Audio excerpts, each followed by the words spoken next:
question of the day from Prep Solutions Complete Bundle, Lives in the Workplace Domain under Managing a Global Workforce. It tests a scenario every HR team now faces. A global HRIS makes pay visible across borders, and employees start comparing numbers that aren't actually comparable. The question is whether you know the right first move before you touch a single salary figure. The rule is this: compare the full rewards, not just the paycheck. Here is the scenario.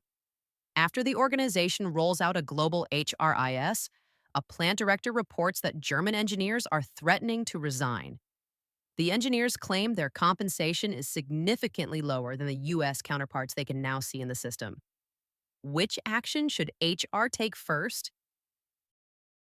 Option A: implement a global base pay structure to ensure internal equity across all international facilities.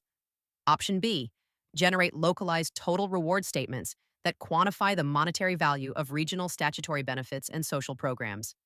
Option C: conduct a local market pricing analysis to adjust German-based salaries to the European median.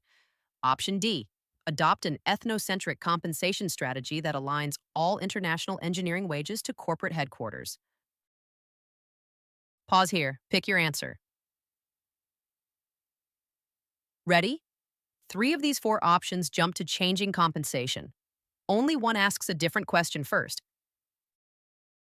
The correct answer is option B. Generate localized total reward statements before changing anything. Here is why the HRIS is lying to these engineers. The HRIS shows base salary. In Germany, base salary is roughly half of what the employer actually pays to have an engineer on staff. The other half, pension, health insurance, paid leave, sick pay, is invisible in the field the engineers are comparing. Compare the full rewards, not just the paycheck. Here's what the HRIS does not show. The first gap: employer social costs.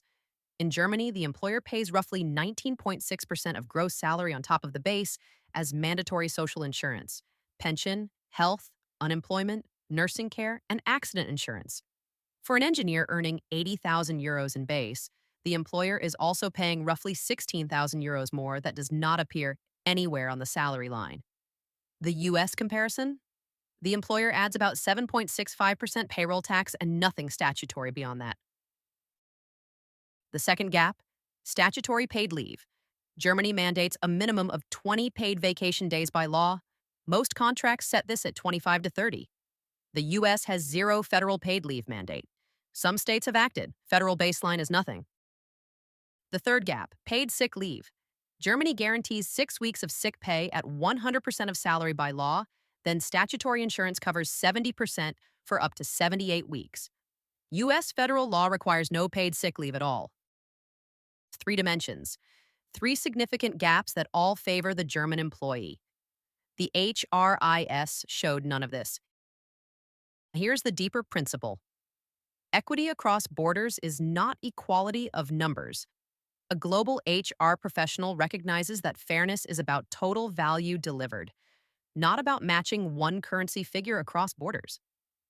The scenario is actually a transparency paradox.